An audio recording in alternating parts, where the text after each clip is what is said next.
우리나라 입장에서 가장 경계가 되는 거는 그냥 중국 거 써버리면 되지 않냐, 혹은 미국 거가 성숙해지고 가격이 싸질 때까지 기다렸다 그걸 갈아타면 되지 않냐, 이렇게 단순히 생각하면 안 된다는 거예요. 우리가 어찌됐든 간에 방향을 잡을 때에 여기에서 어차피 안 되니까 주저앉자, 이게 아니라 안 되는 부분이 있더라도 우리가 평행 경쟁력을 어디까지는 70%, 80%라도 우선 갖추는 게 중요하다. 앞으로 중국이랑 협업의 확장성, 그리고 미중 관계가 장기적으로 이렇게 분리가 되는, 세계를 분리할 때에 우리의 기회를 계속 넓혀줄 거라고 생각이 됩니다. 이제 AI 다음은 피지컬 AI 시대가 열리잖아요. 근데 이제 제일 무서운 거는 뭐 우리가 AI를 이렇게 컴퓨터에서만 사용하는 것까지는 만나는 장소가 있었는데 네. 휴머노이드 세상이 되면서부터는 우리의 일자리와 이제 부딪히는 순간이 올 거란 말이죠. 집에서도 도와줄 거고 운전기사도 할 거고 뭐 군대도 대신 가고 막 이렇게 되면은 나중에 그런 얘기도 하거든요. 인간이 과연 쓸모가 있는 게 맞느냐. 그래서 샘 알트만도 했던 말이 뭐냐면 로봇의 발전까지 보고 나서 보니까 그럼 결국 기본소득제로 갈 수밖에 없다. 이 얘기 뭐냐면 인간이 그러면 어떤 생산 과정에서 참여할 거리가 없다라는 거 아닙니까? 소비나 하라는 얘기잖아요. 이제 이거 뭐 원하는 얘기인 줄 알았는데 최근에 휴머노이드 회사가 왔다 갔다 해서 보고 느낀 거냐면 그게 그렇게 멀지 않을 수도 있을 것 같은데 빨리 준비해야 될 것 같은데 라는 네. 생각이 들었어요. 실제로 지금 뭐 피지컬 AI 관련 주식들 주가가 말도 안 되게 오르는 이유들도 그렇게 멀지 않다라고 보는 것 같아요. 그러면서 우리가 좀 그런 이야기를 들어봐야 될 것 같습니다. 실제로 중국은 좀 다르다고 전 봤거든요, 영상에서. 네네. 실제로 가면은 어느 정도로 이 일상 속에 깊이 들어와 있나요? 제가 베이징 특파원으로서 이 중국 전역을 이렇게 돌면서 네. 휴머노이드 회사도 많이 가는데, 휴머노이드 회사가 있는 선전이라든지 상하이라든지 베이징이라든지 이런 첨단 기술이 좀 많이 응용되고 있는 도시 곳곳을 가보잖아요. 네. 그러면은 생각보다 로봇과 인간의 공생의 현장이 있습니다. 그러니까 저는 솔직히 말하면 휴머노이드 세상이 언제 도래할까 물어봤을 때는 몇 년 남지 않았나 이렇게 생각을 해요. 근데 저는 중국이 무서운 거는 많이 남았는데 벌써 투입을 하고 있다는 겁니다. 분명히 이 로봇들은 아직 그 정도 능력이 없는데도 불구하고 얘네들 일자리를 주고 계속 삶의 공간을 넓혀주는 거예요. 제가 지금 이 사진을 좀 보여드릴 텐데요. 네. 위에 보시면은 제가 위에 두 개의 사진은 제가 각각 선전과 상하이에서 본 두 개가 이제 각각 로봇이 중국에 투입된 모습입니다. 왼쪽에 보면은 이게 엔진 AI라는 회사가 중국의 징둥이라는, 우리로 치면 쿠팡 같은 회사가 협업을 해가지고 매장을 하나 열었어요. 백화점에다가. 근데 이거는 그냥 뭐 이렇게 액세서리 같은 거랑 어떤 장난감 같은 것들을 파는 그냥 매장이에요. 여기 근데 점원이 얘 로봇입니다. 보면은 명패 달고 있죠. 스텝. 얘가 스텝이다. 그래서 여기서 직원 응대를 한다. 굉장히 응대를 못 합니다. 그렇지만 어쨌든 존재하는 거 맞고, 얘가 이렇게 있으면 막 춤도 추고 호객을 막 해요. 진짜요? 호객을 하면 누가 제일 많이 들어오냐면 애기들이 제일 많이 들어옵니다. 이게 제가 직접 찍은 사진인데, 이게 지난달에 가가지고 봤더니 요 선전에 있는 이 백화점 매장에 이 엔진 AI 로봇이 응대하는 매장이 손님이 제일 바글바글했어요. 근데 왜 그러냐면 애기들이 막 보면 달려드는 거예요.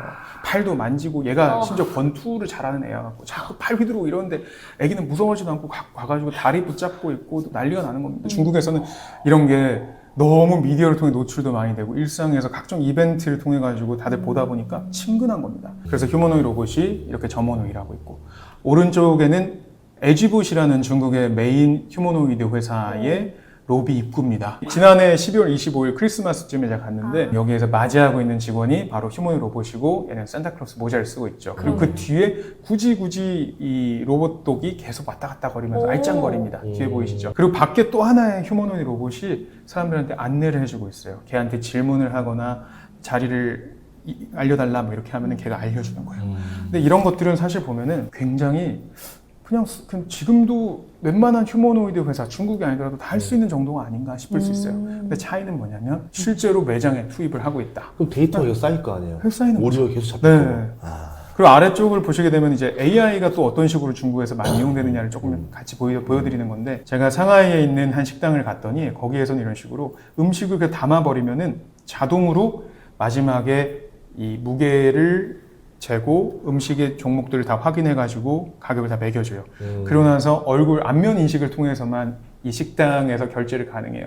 그래서 처음부터 내 결제 페이를 안면 인식으로 연동을 해가지고 이 시스템에 묶어두고 그 다음에 음식을 가지고 오면 자동으로 결제가 되는 그런 시스템입니다. 이런 곳들에 가면 노인분들이 꽤 많이 쓰고 있어요. 그러니까 중국에서는 아기와 노인들까지도 AI하고 로봇 이런 서비스 제품을 아주 편안하게 접근하고 사용하고 있다. 이런 것들이 저는 좀 많이 느껴지고요. 그리고 제가 많이 느끼는 거는 중국에서 계속해서 일상에 침투하는 로봇의 그 모습이 빨리 바뀌고 있어요. 2023년에 제가 중국에 초반에 가서 베이징 특파원 생활을 하고 있을 때에는 편의점에 가면 이렇게 길막 로봇이랄까 전봇대처럼 아주 길막 재고 확인하는 로봇이에요. 근데 얘가 길막 로봇이라고 하는 이유가 뭐냐면 계속 그 좁은 그 길을 계속 막아요. 제가 가가지고 뭘 좀 사고 싶은데 자꾸 막고 또 막습니다. 길막 네, 그렇지만 이 길막 로봇을 인정하고 저는 공존하게 됐어요. 결국에는 얘를 비켜줘야 될 수밖에 없더라고요. 있으니까. 근데 이제 최근에는 지난해부터 계산대에 카운터를 보는 로봇이 등장하기 시작했고 그걸 주도하는 로봇 회사가 갤봇이라는 곳입니다. 갤봇이라는 회사의 특징은 뭐냐면 바퀴가 달린 로봇 위주로 많이 만들어요. 그 뜻은 뭐냐면 완전한 휴머노이드라고 보기 어렵죠.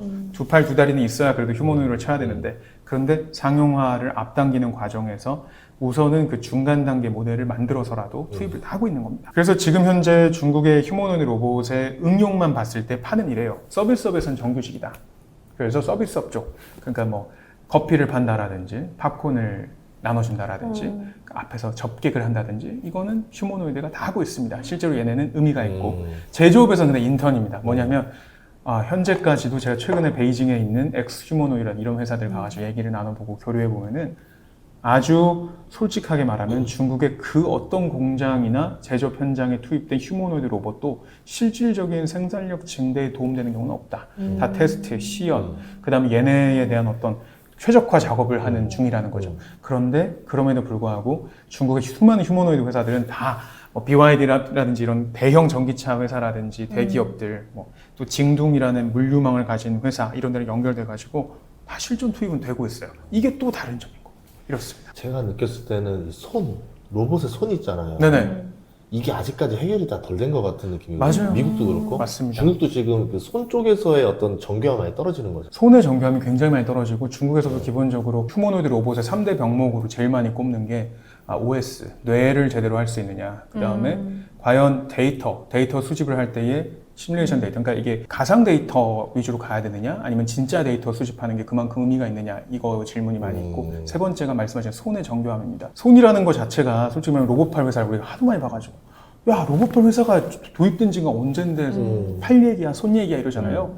그런데 기본적으로 지금 우리가 얘기하고 있는 거는 현실과 시뮬레이션의 간극을 완전히 없애는 거. 그러니까 걸어다니는 로봇이 여기 나사가 하나 있네 하고 조이는 거 가서 그걸 인식하고 손을 이용해 가지고 스냅을 이용해서 그걸 돌리는 거 하고 그냥 로봇팔이 여기 고정돼 있고 목표물이 여기 있고 모든 것이 정해진 행동을 하는 거 하고는 완전히 다른 얘기거든요. 근데 중국이 지금 현재 그 정교한 손 부분에 있어서는 여전히 많이 어려움을 겪고 있고 옵티머스도 계속해서 다 그래요. 그거에 앞서가느냐 마느냐를 가지고 승부를 겨루겠다 이렇게 얘기를 많이 하잖아요. 그런데 재밌는 거는 뭐냐면 중국에서 지난해에 사실상 세계에서 가장 빨리 5,000대를 실전 배치했다라고 주장하는 그 에지봇이라는 휴머노이드 회사가 지난해 10월부터 자체적으로 손을 개발하기 시작했습니다. 얘네가 그 전까지 가지고 있던 손은 집게손입니다. 집게손이 당연히 편리하죠. 흡착손, 집게손 이런 것들은 집으면 편하죠. 그렇죠. 그리고 동작도 단순화되고요. 그런데 얘가 자체적으로 손가락 5개가 있는 거를 개발하기 시작해가지고 전시해 놨더라고요. 제가 그래서 이거 언제부터 한 거냐? 최근에 한 거다. 그러면서 제가 걔네 데이터 공장도 따로 가봤어요. 사진도 못 찍게 그냥 눈으로만 볼 수 있게 돼 있는데 거기에서 굉장히 재밌었던 거는 방들이 다 시뮬레이션 할 수 있도록 어떤 그 시나리오 방들이 있어요. 연극을 하는 어떤 부스처럼 생겼죠. 거기에서 로봇들이 실제 손을, 그러니까 5개의 손가락에 달린 손을 가지고 테스트하는 모습 보이더라고요.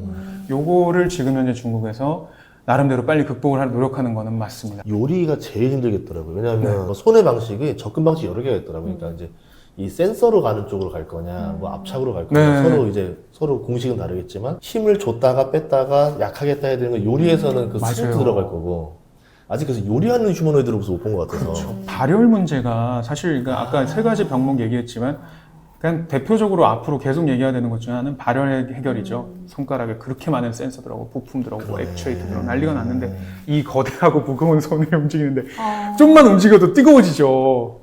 핸드폰도 뜨거워지는 판에.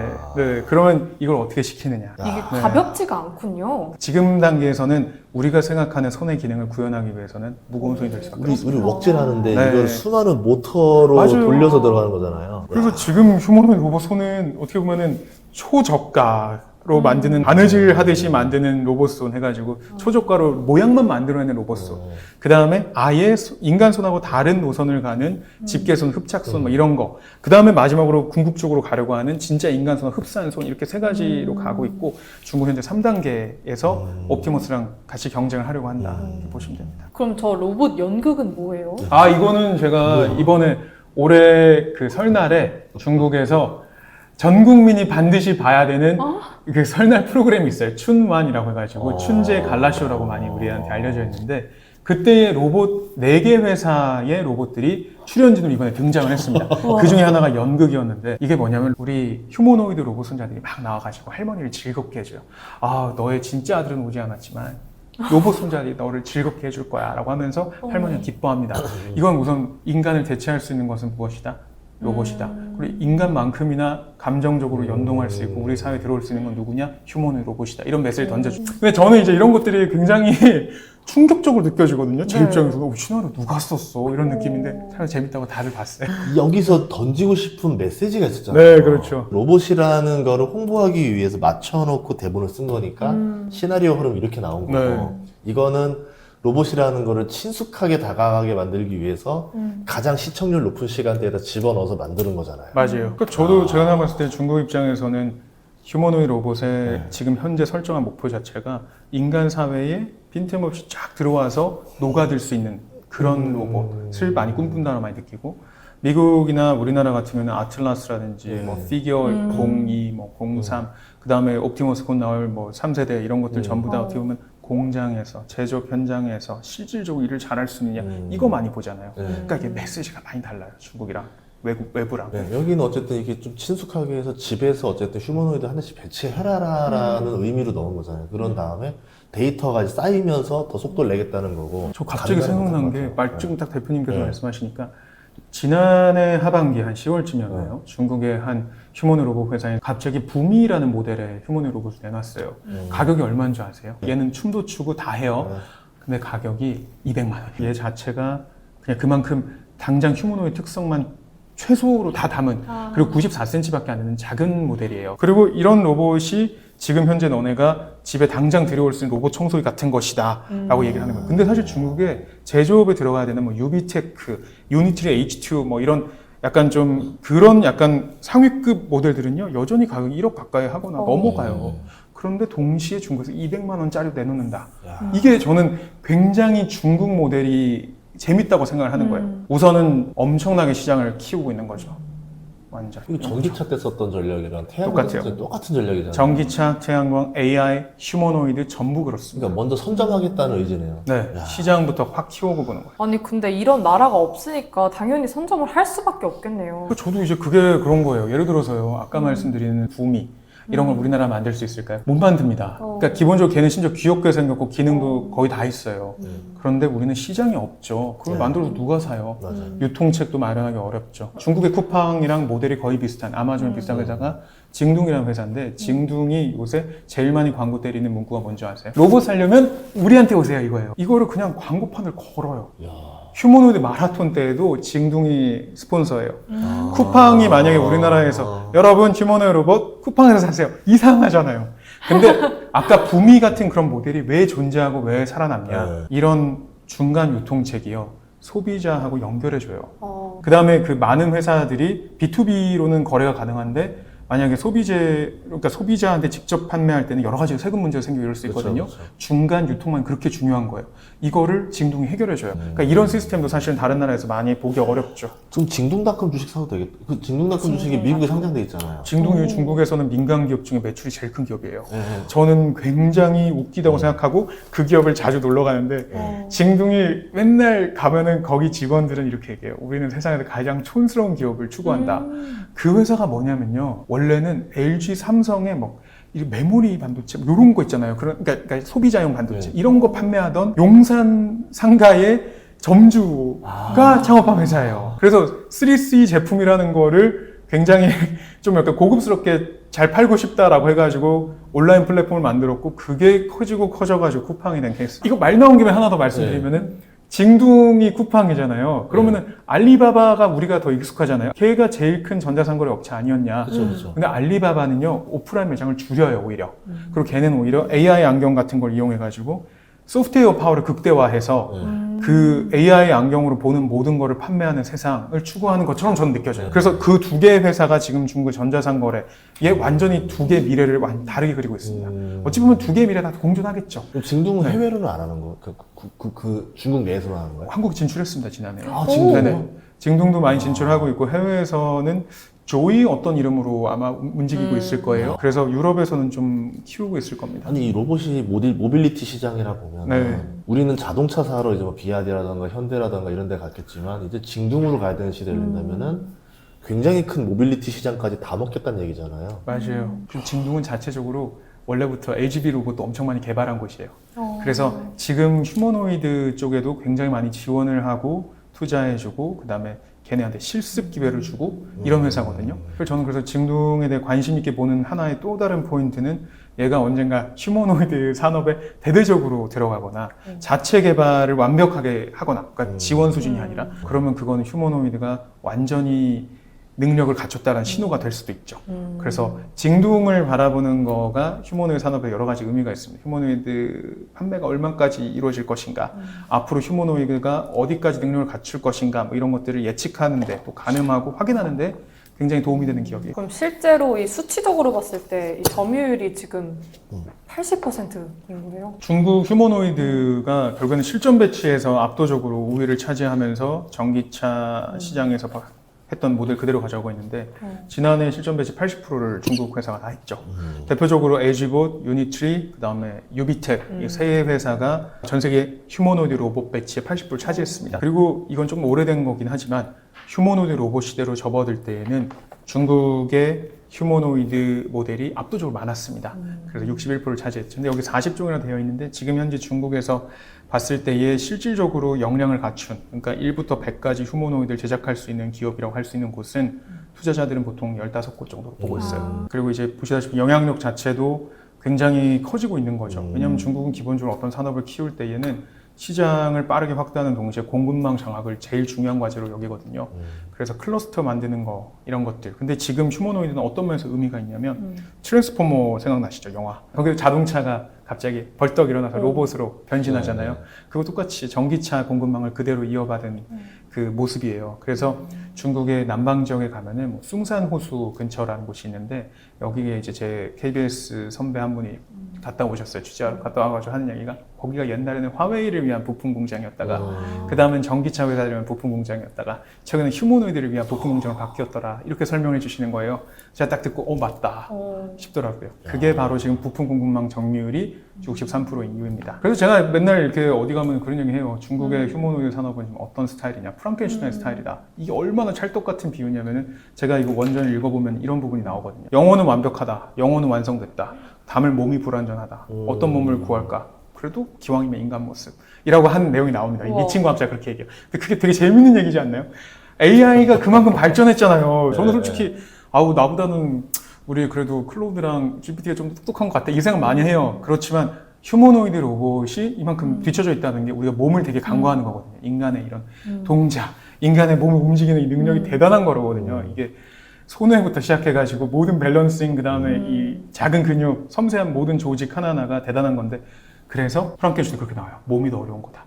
근데 완성된 그거를 갖다가 프랑켄슈타인을 만들어내는 거가 지금 중국이 하고 있는 일. 다른 나라는 중간 단계를 좀 더 많이 가겠죠. 그렇지만 중국은 가장 사람같이 생긴 휴머노이드를 빠르게 만들고 투입하고 이쪽을 집중할 겁니다. 근데 궁금한 게 중국은 인구가 엄청 많잖아요. 맞아요. 인건비도 굉장히 낮은 걸로 많이 알려져 있는데 그런데도 이 휴머노이드로 이 일자리를 대체하는 이유가 있나요? 그렇죠. 그러니까 저도 항상 그게 너무 의문인 거예요. 그래서 제 아주 개인적인 의견을 말씀드리면 기본적으로 휴머노이드는 중국이 생각했을 때 AI 다음이라고 생각하는 거예요. AI가 이만큼 발전했을 때 그 다음에 미래 기술에서 중요한 전장이 어딜까라고 스스로 생각했을 때 휴머노이드는 빠질 수 없다. 왜냐하면 중국이 올해 3월 양회 때에도 꼽고 있는 그 주요 기술이 양자 컴퓨팅, 미래 에너지, 그 다음에 요 피지컬 AI 여기 휴머노이드 들어가죠. 그 다음 BCI도 사실 생각해볼 때 휴머노이드의 연장선이 될 수 있거든요. 사람과 이 로봇의 뇌를 연결하는 거.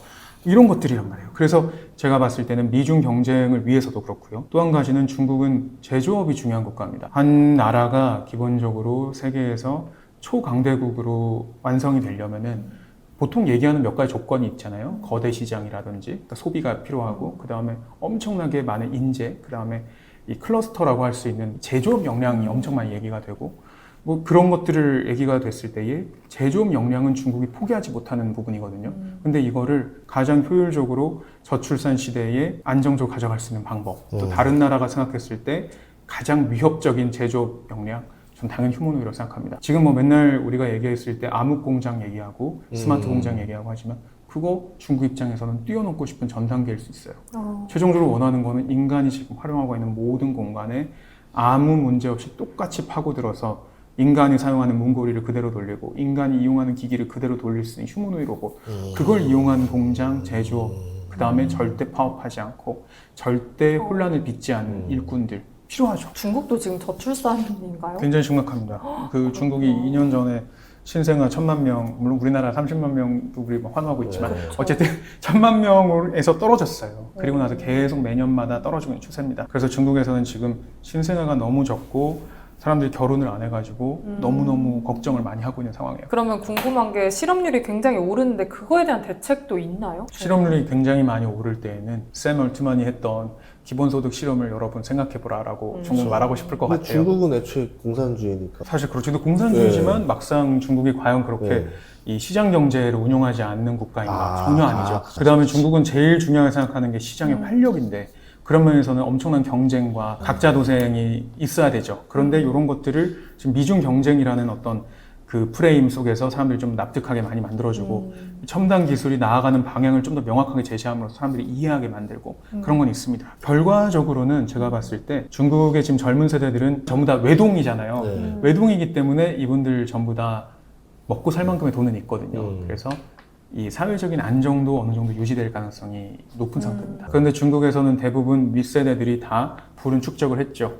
부를 축적한 세대들이 당연히 한 명 있는 손자, 한 명 있는 아들, 딸에게는 다 물려줄 수밖에 없고 그 다음 상당 부분의 재산이 토지입니다. 토지라는 것은 AI 시대에 상당히 유효한 자산이 맞죠. 그럼 중국은 또 하나 뭐가 있냐면 모든 이 부의 칸막이가 있습니다. 그래서 지방 도시에 사는 사람들이 메인 도시로 이사를 못 와요. 그리고 각 농촌에서는 그걸 떠나서 못 삽니다.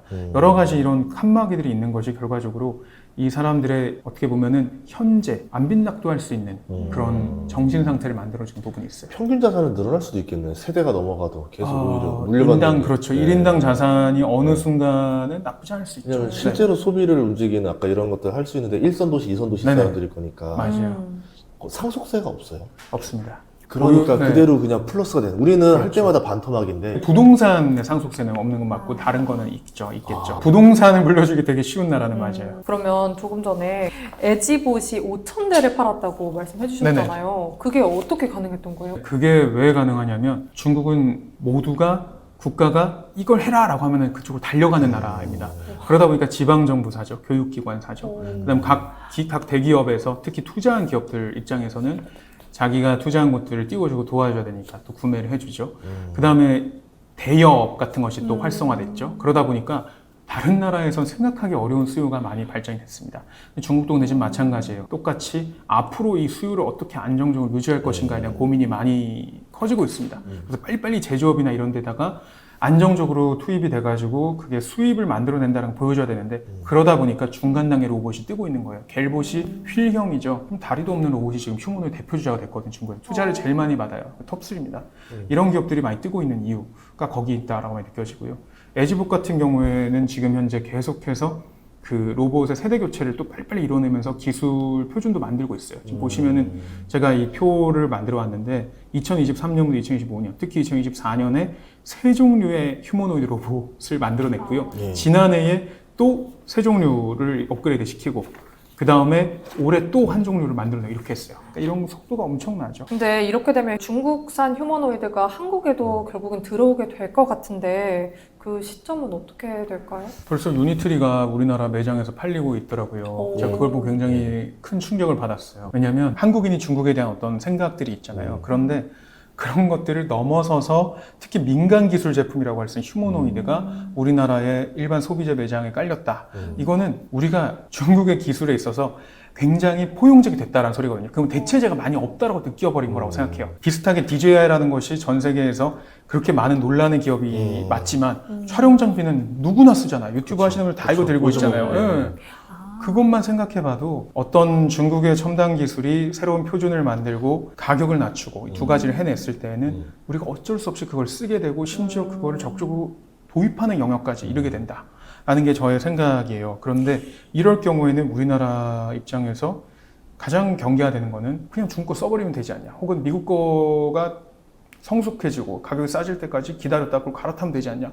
이렇게 단순히 생각하면 안 된다는 거죠. 우리나라는 기본적으로 끊임없이 모든 첨단 기술에 A부터 Z까지 다 경험을 해가지고 모든 원리를 이해해서 그 영역 안에서 우리가 가장 잘할 수 있는 걸 찾고 찾아가지고 성장한 국가입니다. 그리고 우리가 제일 잘하는 거는 집약적인 우리의 두뇌를 이용해가지고 특정 분야에서 말도 안 되게 세계 1위를 했던 거. 물론 세계 1위 이제 할 필요 없어요. 2위, 3위만 해도 충분합니다. 그런데 어찌됐든 간에 이럴 때일수록 중국이 하고 있는 이 기술 산업을 평행으로 계속 끌고 나가면서 우리의 경쟁력을 자체적으로 갖고 가는 거 굉장히 중요하죠. 그리고 우리는 굉장히 위기의식이 있는 국민성이 있어가지고 지난해 1월 20일 딥시크 나오는 제가 책을 2월에 냈거든요. 네. 제가 진짜 막 너무 열심히 빨리 썼어요. 왜냐면 그 당시 저한테 질문하고 문의하는 게 너무 많아가지고 제가 부랴부랴 책을 완성해서 냈는데 그 전에 1월 30일 국회에서 딥시크 어떻게 대응할지 AI 국가 전략에 대해서 논의가 있었죠. 그 다음에 우리나라에서 계속해서 AI 그 예산을 올해 10조로 늘리고 R&D에서 35조로 만들고 기본적으로 돈을 퍼붓고 AI 챔피언 그룹 만들고 이렇게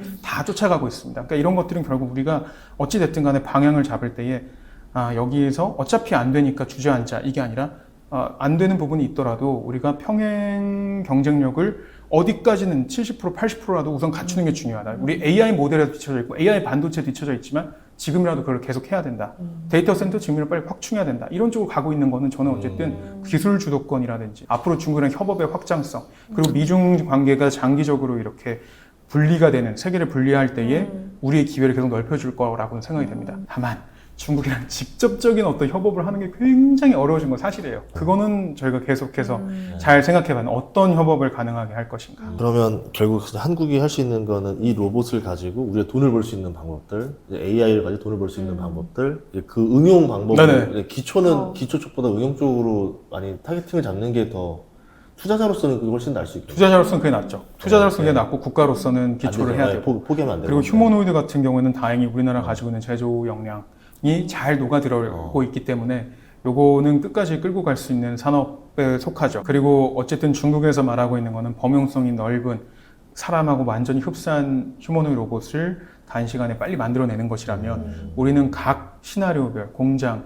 각각의 어떤 상황에 맞춰서 즉각 투입해가지고 효율을 높일 수 있는 휴머노이드를 중간 단계를 만드는 쪽에 조금 더 특화되어 있고 우리는 그런 시장도 존재해요. 그럼 이쪽을 집중할 수가 있죠. 그리고 어쨌든 우리가 가지고 있는 다른 나라와의 이 관계나 이런 것들 때문에 협업, 데이터, 그 다음에 그 로봇의 뇌에 장착할 수 있는 칩의 수준까지도 중국에 비해서 우위가 있는 건 맞습니다. 이런 것들을 이용하면은 우리가 어떤 나름의 한 축을 구축할 수 있는 기회가 있지 않을까라는 희망은 지금 품어야 된다고 생각해요. 저는 많은 경우에 희망이 중요하거든요. 된다 생각하면 되는 거고 안 된다 생각하면 빨리 그냥 거기 뒤처지게 되거든요. 그리고 미국은 어쨌든 이 중국 휴머노이드를 쓸 수가 없을 거 아니에요. 그렇죠. 절대 쓸 수 없습니다. 백도 논란 때문에. 그럼 결국 우리 입장에서는 미국으로 수출할 수 있는 시장의 기회는 남아 있으니까 맞습니다. 그쪽 시장은 있으니까 이쪽 시장을 바라보는 기업들도 충분히 있을 것이다. 봐야 될 것 같네요. 알겠습니다. 이번에 중국 휴머노이드 세계까지 좀 더 깊이 알 수 있게 됐던 유익한 시간이었습니다. 오늘 감사합니다. 네. 이렇게 좋은 기회 주셔서 네. 제가 좀 신나게 말할 수 있어가지고 감사드립니다. 네. 다음에 또 시간도 텀 두시고 책도 하나 좋은 거 나오면 언제든지 알려주세요. 알겠습니다. 네, 저희 항상 모시도록 하겠습니다. 감사합니다. 고맙습니다. 네. 감사합니다.